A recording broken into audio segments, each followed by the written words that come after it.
Guys, kalian sadar nggak sih hubungan antara Persib Bandung dan juga Persija itu identik dengan nomor 3. Yang pertama, di musim kemarin Persib berhasil memenangkan Liga 3 musim berturut-turut, sedangkan Persija berhasil finish di posisi 3. Lalu, kontrak Sintayong 3 tahun dan gajinya Sintayong itu 3 kali lebih besar dari gaji Boyan Hodak di Persib Bandung. Nah, yang paling gong nih, terakhir kali Persija mengalahkan Persib Bandung itu pada tanggal 31 Maret 2023. Sekali lagi, lebih tepatnya 3 tahun lalu. Ini benar-benar gokil banget ya. So, setelah Persib Bandung menjadikan BRI Super League sebagai Liga Tani, pertanyaan besarnya adalah sehebat apa sih Persib Bandung sekarang? Mari kita bahas. Kalau ada sebuah pertanyaan bahwa setelah menjuarai BRI Super League selama 3 musim berturut-turut, seberapa hebat Persib Bandung? Saking hebatnya Persib di musim nanti 2026-2027, semua rival Persib Bandung itu sedang mengalami dilema ya. Dilemanya kenapa? Karena untuk semua rival dari Persib di klub-klub Liga 1 itu harus berharap Persib Bandung bisa melangkah lebih jauh di ACL 2 sehingga Persib fokusnya akan terpecah belah dan akan lebih memprioritaskan ACL 2 daripada Liga 1-nya gitu kan. Dengan itu ada sebuah celah yang bisa dimanfaatkan oleh semua rival Persib Bandung untuk bisa melengsarkan Persib dari tahtanya dan menghalau Persib untuk tidak kembali menjadi juara di BRI Liga 1 gitu kan. Tetapi di sisi yang lain, ini akan menjadi sebuah milestone ya atau sebuah achievement sejarah yang sangat luar biasa dari Persib Bandung itu sendiri jika memang nanti Persib Bandung bisa melangkah jauh dan berbicara banyak di ACL tuh musim depan. Apalagi kalau ternyata Persib berhasil lolos dari fase grup, berhasil melaju ke fase knockout, ke semifinal, dan plot twistnya jangan-jangan Persib Bandung bisa juara ACL tuh. Karena untuk posisi yang sekarang, Persib itu sedang menorehkan prestasi dan sedang membangun sebuah legacy ya, sebuah warisan gitu kan. Dengan motivasi untuk mengharumkan nama Indonesia, membawa bendera merah putih di kancah sepak bola Asia. Jika memang demikian, berarti Persib Bandung itu lawannya udah nggak main lokal-lokal lagi ya. Sekarang Persib Bandung itu sparingannya sama klub-klub terbaik di setiap liga yang ada di Asia. Ini apa nggak gong banget kan? Dan hal ini terbukti dengan gebrakan-gebrakan manajemen Persib. Selain dari perekrutan pemainnya yang sangat ambisius, ada juga langkah untuk IPO ya.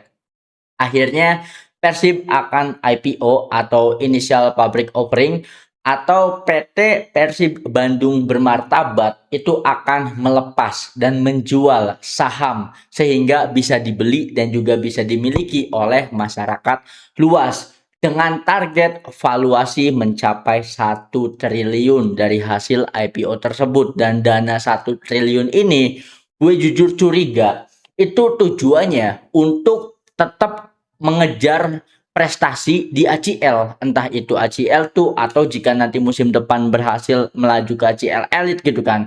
Karena ini bukti keseriusan dan juga visi jangka panjang dari manajemen Persib itu sendiri. Persib itu kalau lagi rapat, lagi meeting itu nggak ngomongin musim ini mau ngapain, tetapi ngomonginnya nanti kita 3 tahun, 5 tahun, 10 tahun ke depan apa yang akan kita kejar gitu kan.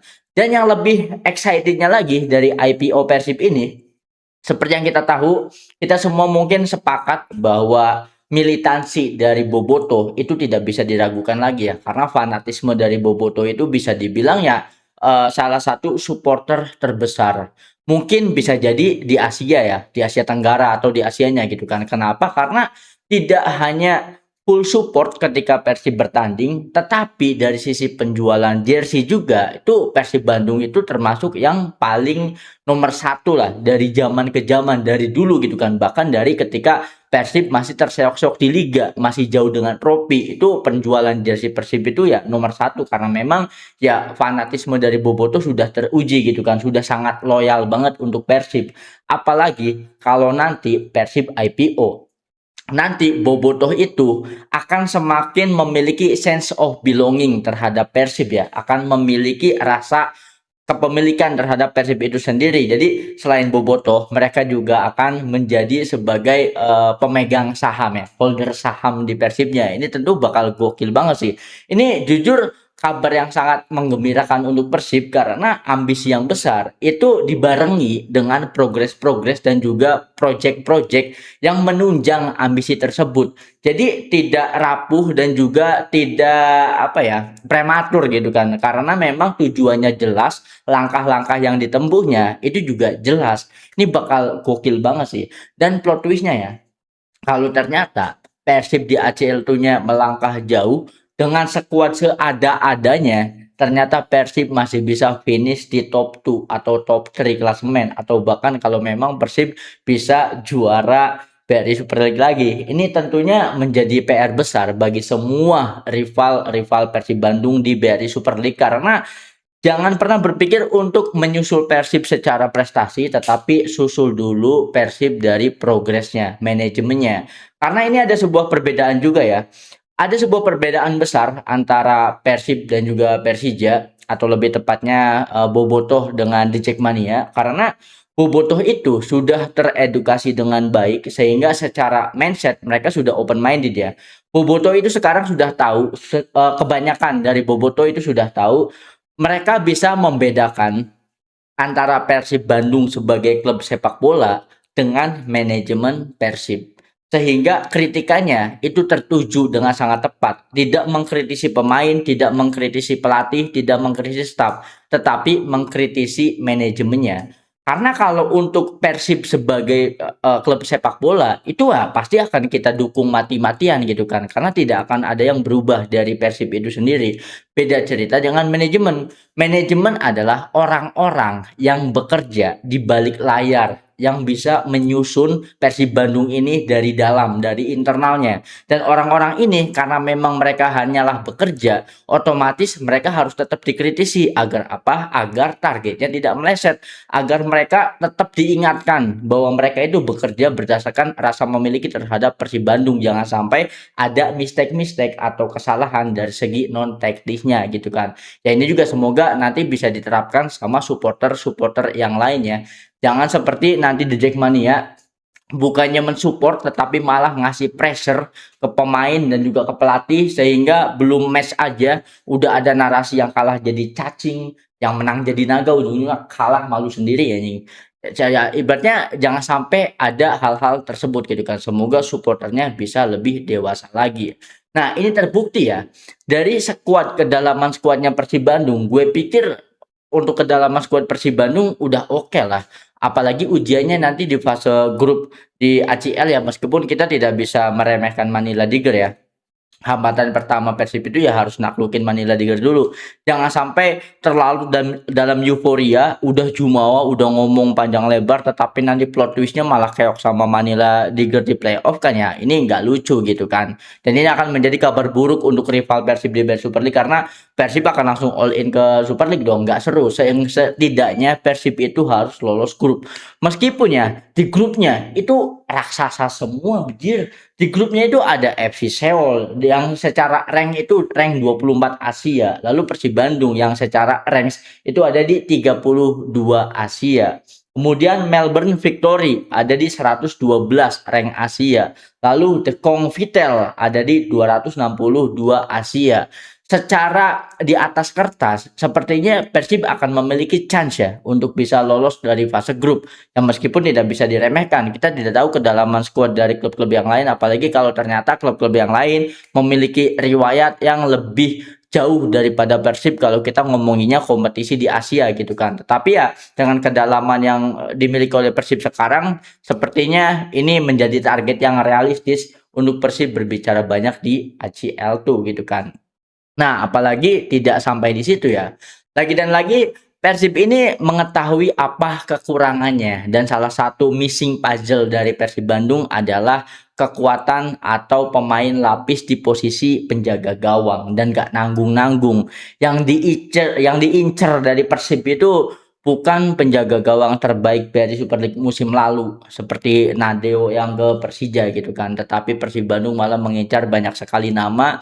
Ada nama dari Markovic, lalu ada Mateu Pacoilet dan juga ada Ivan Susak ya.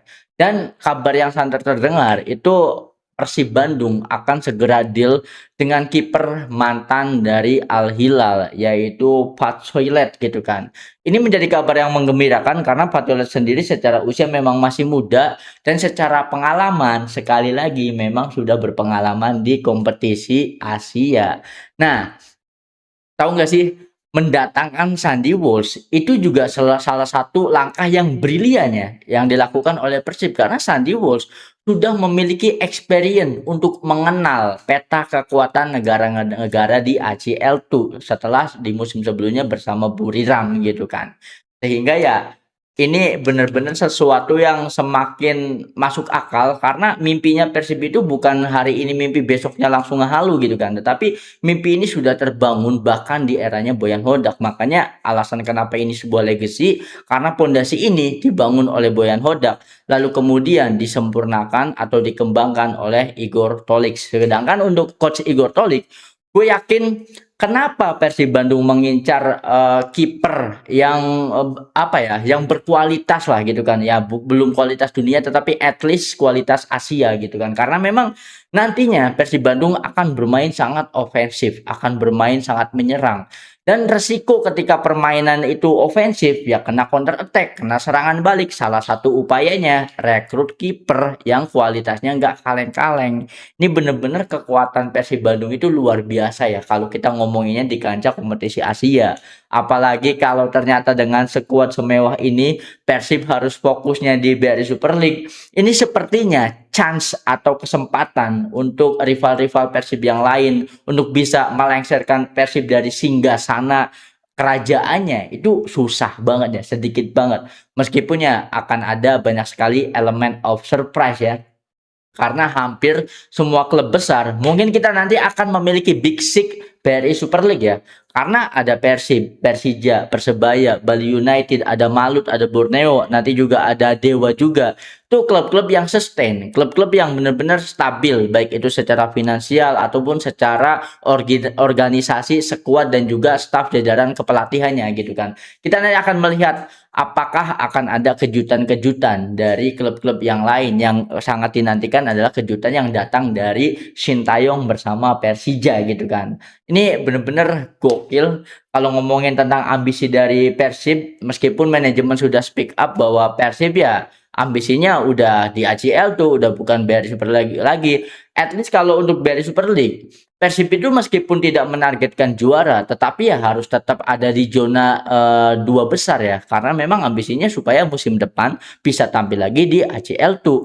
Dan ini terbukti mantan-mantan pemain Persib karena memang liga kita itu sudah sangat maju sehingga kualitas dari pemain yang bermain di Persib itu tidak dipandang sebelah mata, bahkan bisa jadi Persib itu jadi batu loncatannya karena banyak sekali mantan pemain Persib yang kemudian kembali lagi ke Eropa dan karirnya malah makin melesat gitu kan. Salah satunya ya ada Federico Barba yang bisa balik lagi meskipun ke Serie B ya, tetapi kan bersama dengan klub sebesar Palermo dengan semua catatan sejarahnya dan dilatih oleh Inzaghi juga, itu kurang gong apalagi. Kalau ada yang mikir, mungkin warga Italia mikir, waduh si Barba main di Jawa Barat anjing, main di Persib itu karirnya udah selesai, tetapi ternyata bisa comeback lagi ke Palermo karena sebelumnya juga Barba kan waktu itu masih di Como ya, dan Como belum seperti yang sekarang dan akhirnya Barba ke Indonesia.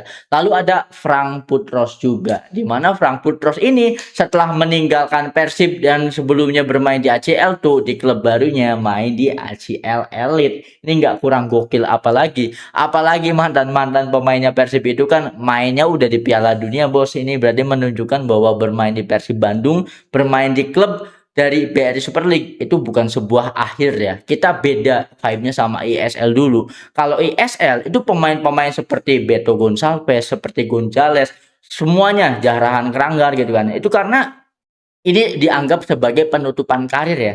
Ini kalau di Eropa mah udah setara MLS sama juga Saudi Pro League lah gitu kan. Chance untuk comeback-nya udah nggak ada ya. Ini sisa-sisa masa-masa pensiun aja gitu kan. Tetapi ternyata karena kualitas liga kita sudah sangat maju, ini bisa menjadi batu loncatan. Bahkan Rafael Struijk saja bisa kembali abroad gitu kan setelah bermain bersama Bali. Itu kan menjadi sebuah pembuktian juga ya. Karena memang gokil dan misi terbesar dari Persib Bandung adalah mengharumkan nama sepak bola Indonesia di kancah Asia. Karena ketika nama sepak bola Indonesia itu sangat maju dan terbukti ada juga rekrutan dari Persija yaitu Alexander Jeremenev ya. Itu ternyata sebelum join ke Persija dapat tawaran dari klub yang stay di zona Eropa gitu kan. Tetapi lebih prefer untuk memilih Persija, otomatis liga kita, Liga Indonesia itu sudah dipandang sebagai sesuatu yang menarik, baik itu dari atmosfer liganya, baik itu dari kompetitif liganya, apalagi dari engagement yang bisa didapatkan gitu kan. Sehingga ya pemain-pemain asing yang akan bergabung dengan klub di Indonesia itu otomatis bukan pemain buangan, bukan pemain yang di penghujung karir, tetapi bisa jadi pemain-pemain yang sedang berada di masa prime-nya. Karena kita bisa jadi menjadi pilihan utama, bukan lagi sebagai opsi gitu kan, sebagai pilihan terakhir. Ini benar-benar gokil banget. Semoga kita sebagai supporter bisa lebih dewasa lagi, kita lebih mature lagi, bisa apa ya, semoga nanti larangan away bisa dicabut, kita bisa stadion bareng, cukuplah ejek-ejekannya, bully-buliannya di media sosial saja, jangan sampai kisruh di lapangan, kisruh di dunia nyatanya gitu kan, karena kita ingin mengembalikan vibe sepak bola Indonesia. Federasinya sudah mulai bangkit, sudah mulai bagus, sepak bola kualitasnya juga sudah mulai oke, tinggal kedewasaan dari supporternya. Mari kita kawal sama-sama agar vibe sepak bola di Indonesia kembali lagi meriah seperti dahulu kala gitu kan. So mungkin itu saja pembahasan dalam episode kali ini. Gue pengen ngomongin Persib Bandung dan juga Persija. Kita kawal terus. Ini musim belum mulai tetapi udah seru banget ya. Bisa dibilang ini closing statement. Bisa dibilang untuk jendela transfer kali ini dimenangkan oleh Persija. Persija bisa jadi transfernya paling bagus di antara klub-klub yang lain termasuk Persib Bandung. Begitupun dengan persiapannya TC di Thailand, sepertinya secara prepare dan juga secara pemain-pemain yang didatangkan Persija sangat menjanjikan untuk nanti musim depan. So itu saja pembahasan dalam episode kali ini. Ini channel baru gue. Drop opini kalian tentang apa yang tadi gue bahas. Karena gue juga pengen belajar dari kalian. Gue pengen mendapatkan insight-insight dari kalian. Karena kita sesama pencinta sepak bola, kita sharing-sharing tentang apa yang kita rasakan. Kita kawal terus sepak bola Indonesia. Ini channel baru, subscribe seikhlasnya, dukung seikhlasnya. Sampai jumpa di pembahasan selanjutnya. Bye.